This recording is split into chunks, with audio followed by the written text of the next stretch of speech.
The fight continues to save 2 Australian men from execution in Indonesia. Miriam Sukumaran and Andrew Shan have been sentenced to death after being charged with drug-related offenses. Australian Foreign Minister Julie Bishop says, "My personal view is that an execution of drug traffickers does not stop the problem of drugs in and out of Indonesia.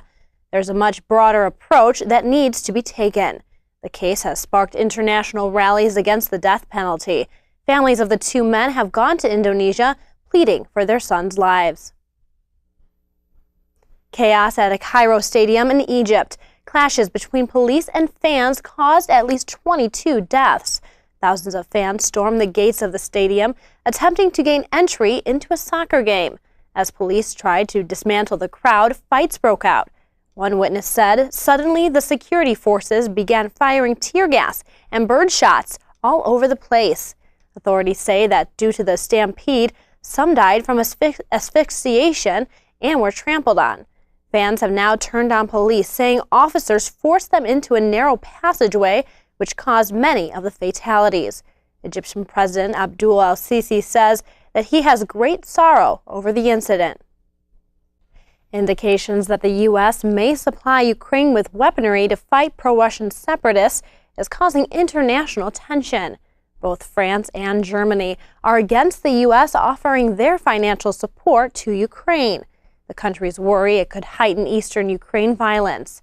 France, Germany, Russia, and Ukraine have agreed to meet soon regarding a new peace deal.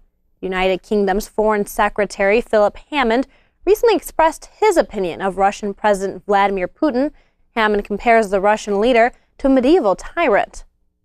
This man has sent troops across an international border and occupied another country's territory in the 21st century, acting like some mid-20th century tyrant. As the Ukraine conflict continues, Russian President Vladimir Putin puts blame on the West. Putin recently told an Egyptian newspaper that the West had broken pledges that they wouldn't expand NATO or force them to choose between Ukraine and Russia. A spokesman for the president, Dmitry Peskov, says nobody has ever talked to the president in a tone of an ultimatum and could not do so even if they wanted to. The European Union has agreed to increase sanctions against Russia. The group has also agreed to hold off on them until upcoming peace talks. Secretary of State John Kerry says there's no split between the EU leaders on the Ukraine conflict. Kerry says, "I keep hearing people trying to create one. We are united. We are working closely together." China's crackdown on corruption leads to a former mining tycoon's execution.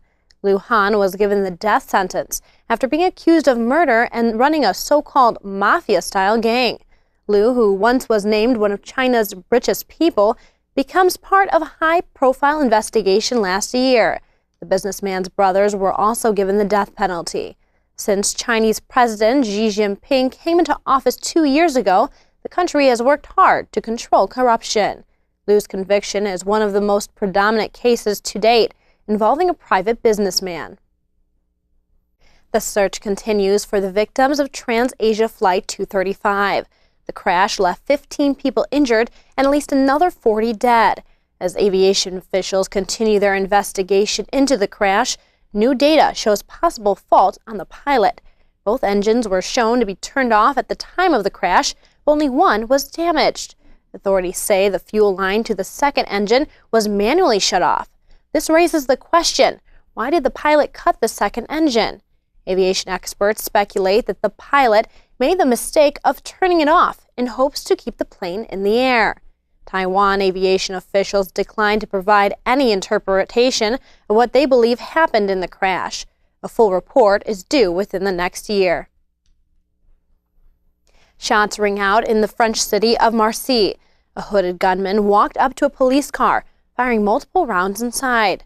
Local officials suggest that the shooting is related to a drug crime and is not terrorist-related. Deputy Mayor of Marseille says that the battle against drug trafficking is a long-term battle. The shooting occurred within moments of Prime Minister Manuel Valls arriving to Marseille. Valls was there to congratulate the city on their falling crime rate. France has been on high alert ever since the Islamist attacks that rocked Paris just last month.